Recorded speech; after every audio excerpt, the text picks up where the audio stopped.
In this video, you're going to be seeing how I paint the Nights Watch Builder Crossbowmen, and we're focusing mostly on wet blending with the black, although we've got a few other things we'll throw in there too. The new Nights Watch Builder Crossbowmen sculpts are really sweet. There's 4 separate ones. The scale's a little bit higher, at least in my opinion, than what some of the other models are, but I kind of like the larger models, so I feel fine with it. I'm hoping that that's the direction they're going. We're going to start out with painting the black right away, and I'm not going to vary the black on this one. We're really sticking with these 3 colors throughout the whole model. And that Hawk Turquoise, if you're trying to follow along with this formula, it's a Citadel color, which is old GW, not ancient GW, but old enough to say that they don't make it anymore. You have 2 options to try and get this. I think Coated Arms, it's like Coat D Arms. I think they still make that color in with their own name, and it's still kind of the same, but I'm not 100% sure on that. It's just what I've noticed.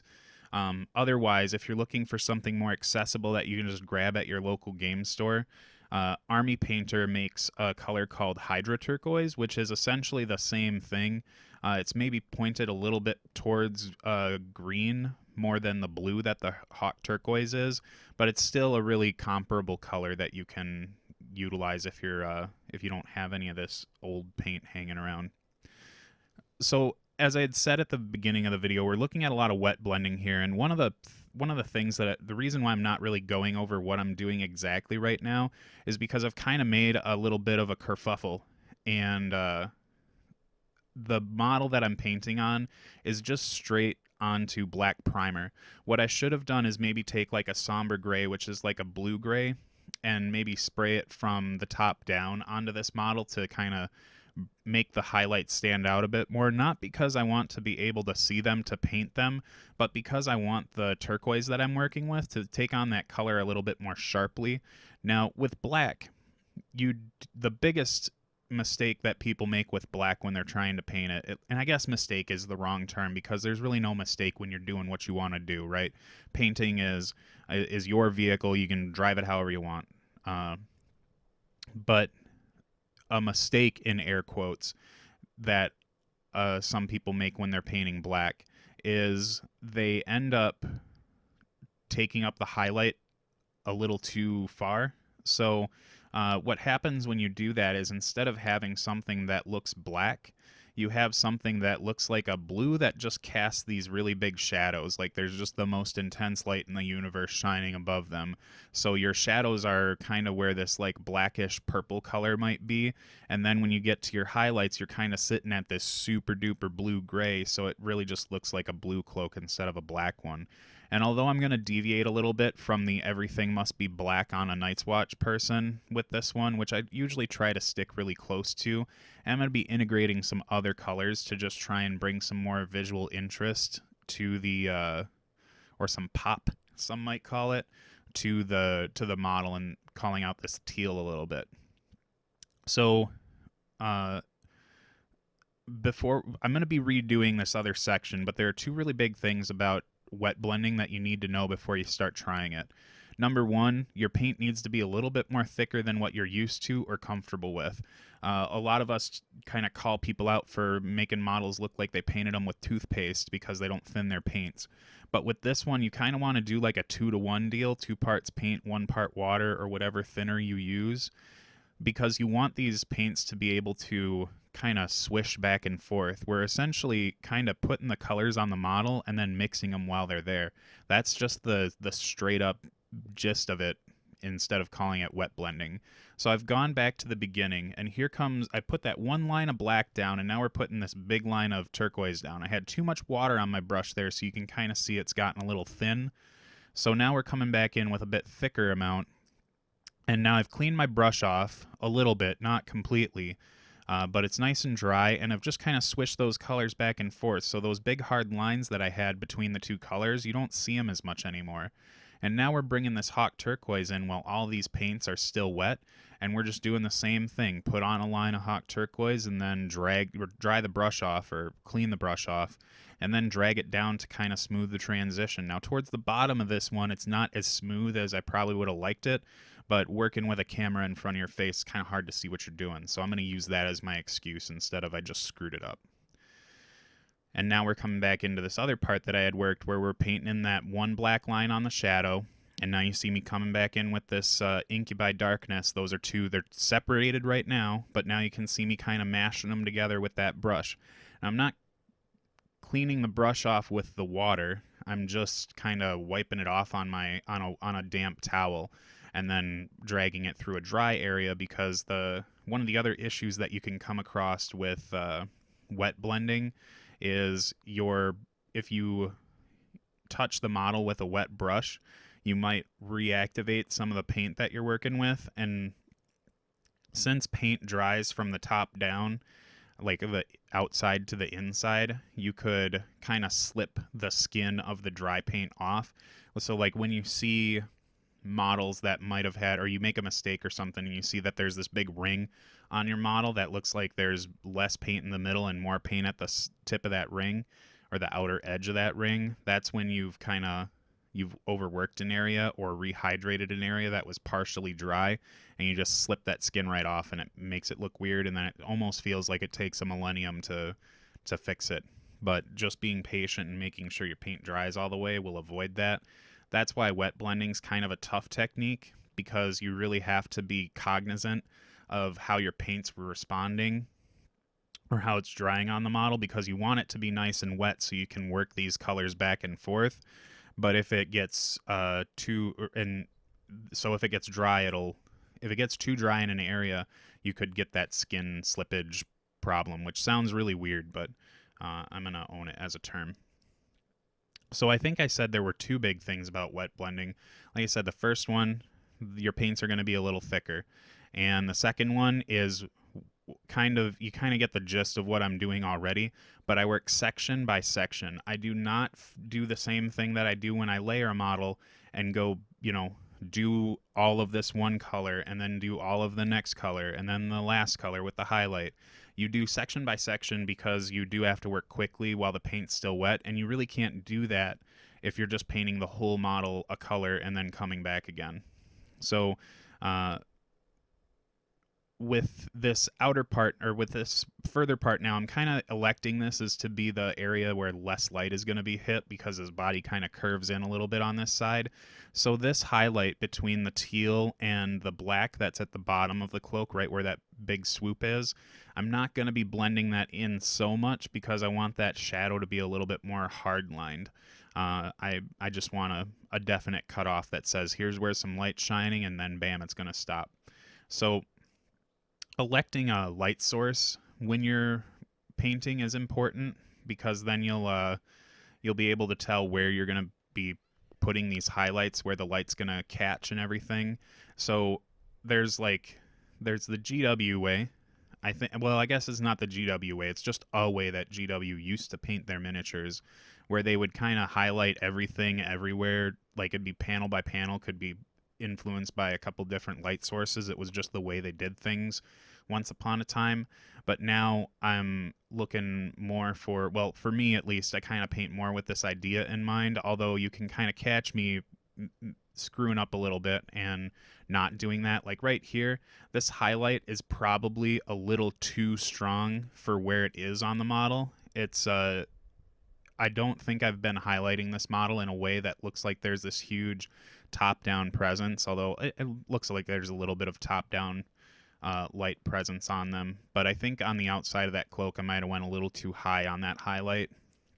But now you can see my paint's gotten a little thicker. It's not so thin anymore, just by the way it's behaving on this under part of the cloak.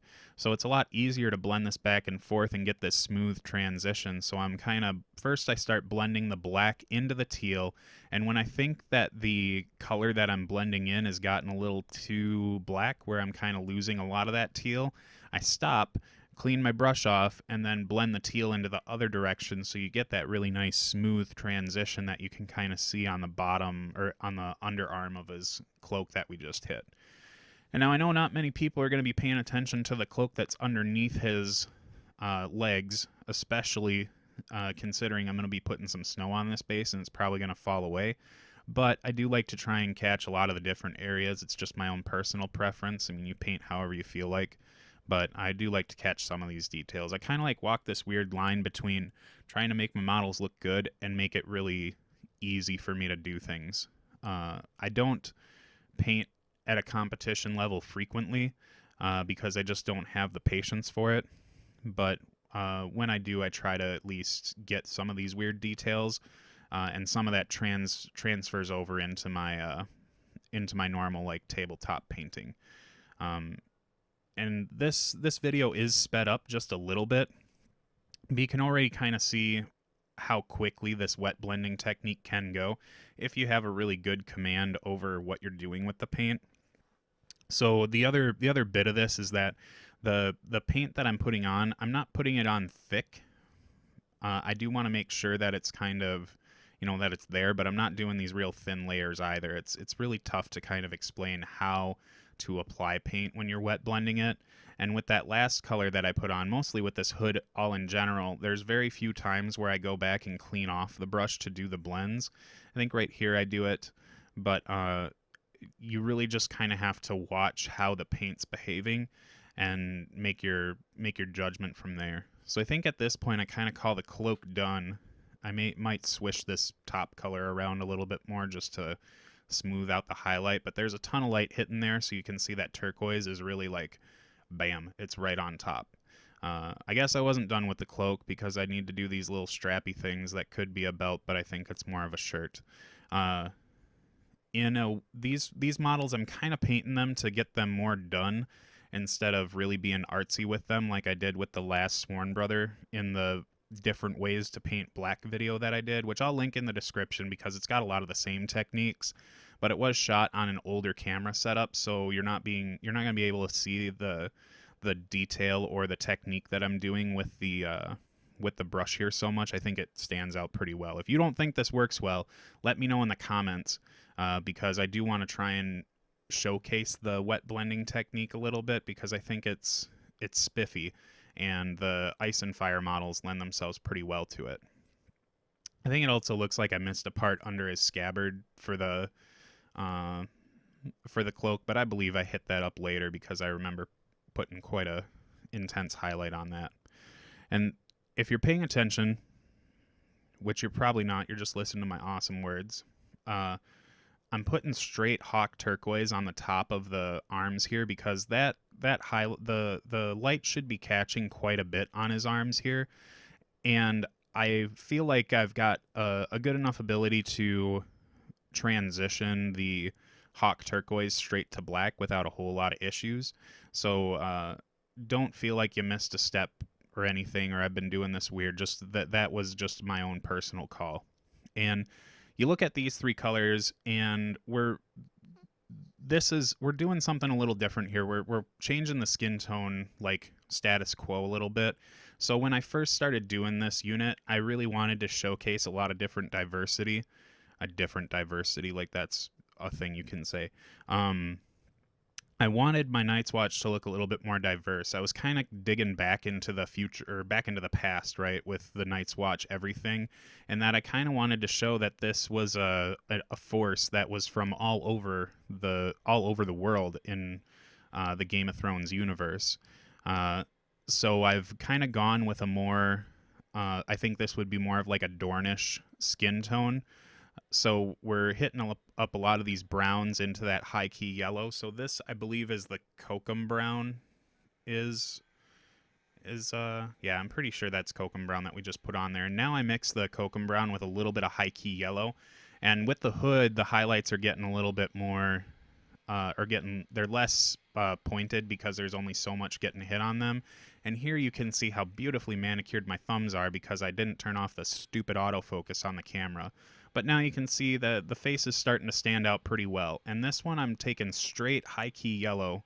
Well, maybe not straight high key yellow, but a little bit more of it in there. And just touching the tips of the nose, a little bit of his eyebrow. And that's going to give us a nice highlighted face that's going to stand out pretty well on the table, especially with that hood there. If you are having troubles kind of painting skin tones that aren't your own, especially if it's a skin tone that's not really well represented in paint ranges, because a lot of them are really peach and pink centric. I mean, you pick up a, like, Reichland flesh is one of them, a wash for flesh tones. Elven flesh is a flesh tone. Even dwarven flesh is like that still pink peach color. The best place to kind of learn how to paint skin tones without direct references through the paints is by watching makeup tutorials. So makeup tutorials really kind of do the same thing with with people's faces that we're doing with miniatures. They're trying to really complement their skin, their mid skin tone, by building up some really cool contrasting shadows. So like when you're painting a brown skin tone, you kind of get these purple shadows, and it's not just brown on brown on brown. Or when you're painting one of these more Dornish skin tones, it's not just more brown and brown, I guess. But if you're looking at picking up Targaryens, the Dothraki have that more like Dornish skin tone, and this could be a good starting point for you. You might want to like redden it a little bit, because I think they kind of tilt more towards that spectrum instead of this more yellowish brown that I've put on for the skin tone. But you just kind of saw me using somber gray to pencil in some of the highlights on the beard. But now I'm coming in with normal black. I didn't want to vary the blacks a whole bunch on here, because I just wasn't feeling doing that. But I did decide to change the black for the gloves. And I think I did this on the bootstraps too, but this is a somber gray into black. It kind of gives you that more blackish gray that people kind of go for when they are painting the color black. They're not using things like the French grays or purple or teals to get that black color. So this is probably your more traditional black if this is something you're wanting to go for, instead of kind of doing the more, I wouldn't call the teal black cartoony, but it's a little bit more unrealistic, I guess. But it still looks really cool, especially when we do some of the other things that we're going to be doing with this model. I kind of got a little what's excited with the fingers there and kind of highlighted them a little too much. But that's kind of where we're going to leave it at with the gloves. And now, again, I said that I was going to do the straps in that color, and here we go. We're just going to do these in. One of the things that I did skip, and I knew I was skipping it because I just didn't care a whole lot when I was working on this model, and maybe I do a little bit more. I might visit them later, but the Nights Watch Builder Crossbowmen, they do have some fur that kind of hangs out from the strapping around their boots, which is another thing I didn't really pay a ton of attention to here. I didn't really get super intent on drawing in the highlight on each strap on their leg. I kind of just did this overarching highlight. And when you do this, and this is a good piece of advice for all kind of wet blending or any blending that you're doing, is that if your colors are too separated, or if you think you've killed kind of some detail within them, just wash them down with whatever wash you're wanting to tilt the color more towards. So on these boots, I would take something like a Nuln Oil and wash that down. And I'm pretty good about throwing out the paints that I'm using here, but for some reason I must have cut it out or something. But now I'm doing the leather with really like super controversial, right? We're gonna do some Night's Watch stuff and not black. But this is a mix of black and Citadel's Mournfang Brown. It's a base color, and that's gonna give me the base tone for my leathers that I'm going to be doing. And the reason why I decided to go with brown on this is because, and we're going to be doing the belts and any other piece of leather basically on this model is going to be in this brown color.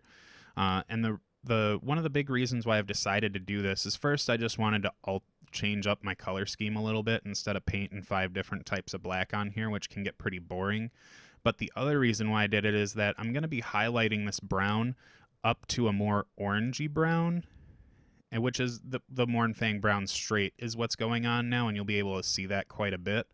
And the big reason for doing this, which been trying to get to for the past like 3 minutes, is that blue and orange are contrasting colors, and when you put those on a model, they can kind of make the other one stand out a little bit more, or they kind of they're like complementary contrast colors. It's like the strangest thing, but like when you put two contrasting colors side by side, they kind of really they stand out a ton from each other. So that's why they're called contrasting colors. But um, with this particularly, that bluish teal that I've got on the model, it's not gonna stand out a ton because again, I did my highlights quite subtly.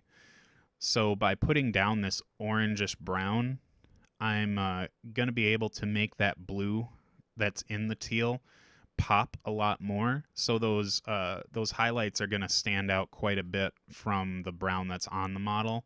And now I guess I'm going in with Mornfang base normal. So I don't know what I did to do this. I'll have to revisit it, but I'm pretty sure it was black mixed with Mornfang brown, and then maybe I did it a second time or something. I'm not sure. I I really do apologize because I try to cut these down to like get rid of the drying time and all that, so you're not watching like a 3-hour video. But I must have just got a little zealous and cut more than what I should have. So with these ones, this is more of this like layering where I'm kind of altering the colors just a little bit as I go.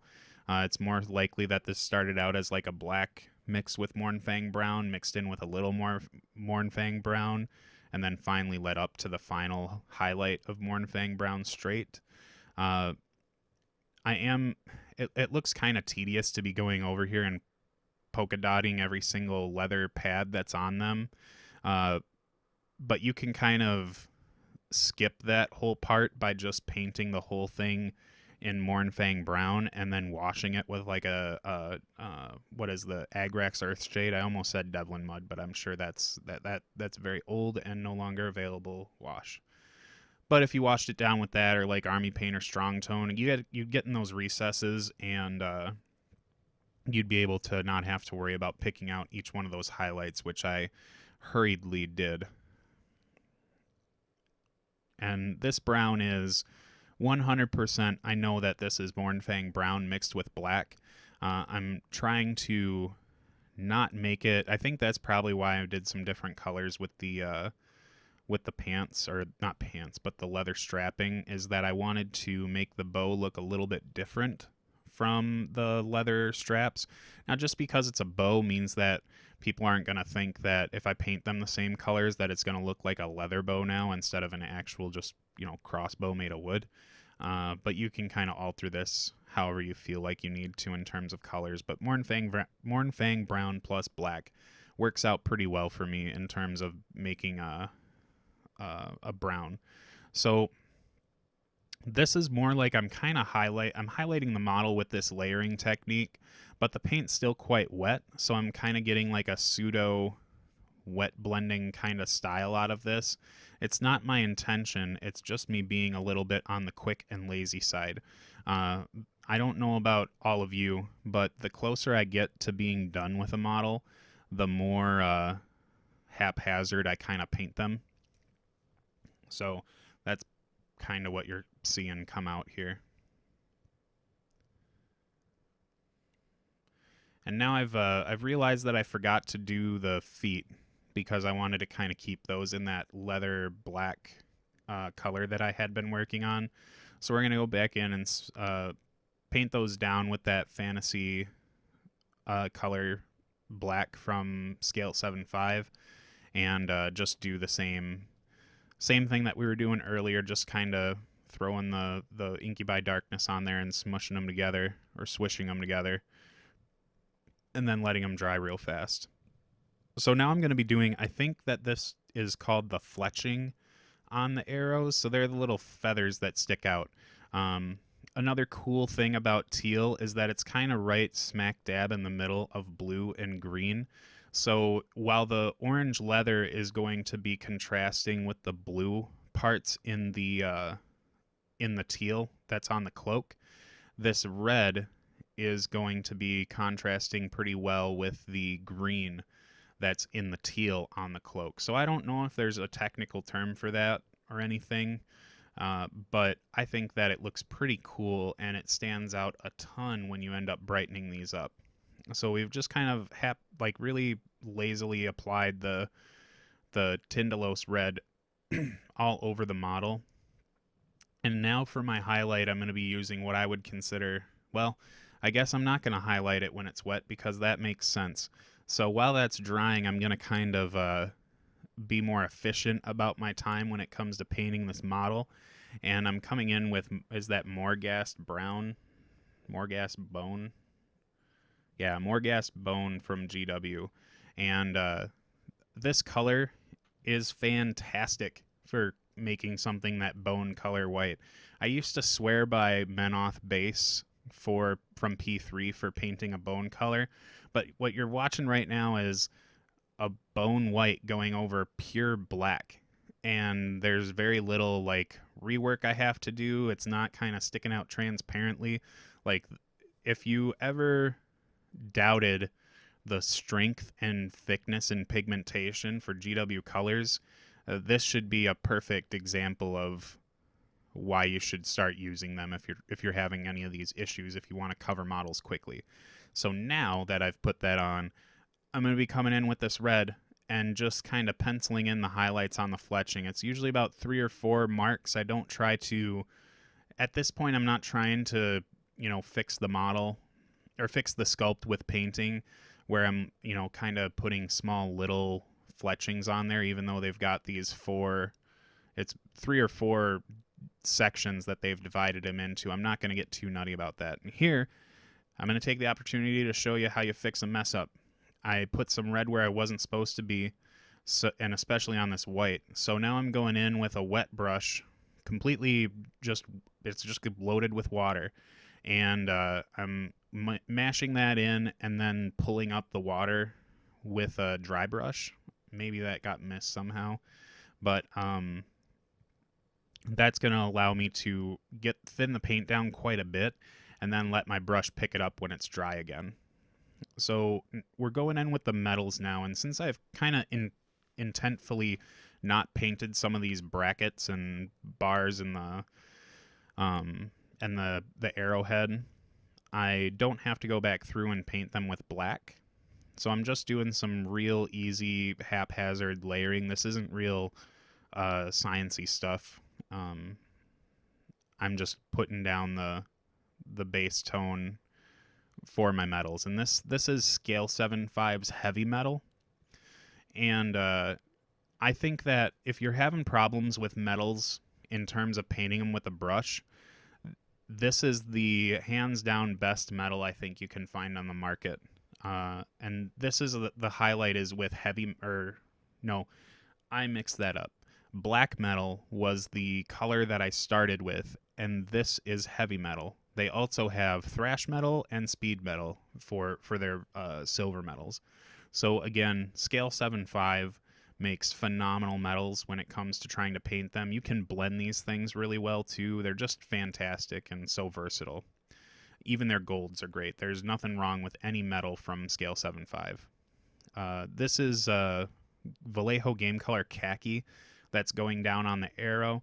They did, Cool Mini or Not, did a good job of sculpting the whole arrow in, so I ended up painting that in because they put it there for me to do, so I feel like I couldn't. The Seraphim Sepia from GW Wash is usually what I do with my like brownish whites, or these bone color whites, in terms of shading them. Now I know we've went through all the trouble of wet blending the black, and now it seems like I'm kind of just like doing some real mediocre stuff on the rest of the model. I think it's still going to stand out pretty well and look real nice with the wet blending on the cloak. I don't think I have the patience to go through my entire Nights Watch army, let alone one unit or even one model, and individually blend and highlight every little nugget of fur that's hanging out on this thing. So to make the fur look a little bit more natural and not believable, but like hair is not perfect, whether it's on a carcass that you're wearing on your shoulders or it's on your head. So the weird nature of washing and dry brushing kind of works out real nice for hair, because you're just kind of picking up those edges and you're not trying to be super perfect with it. Now when you do like the the cool highlighting and blending on cloaks, it does look really sweet. But here I'm just kind of getting things done.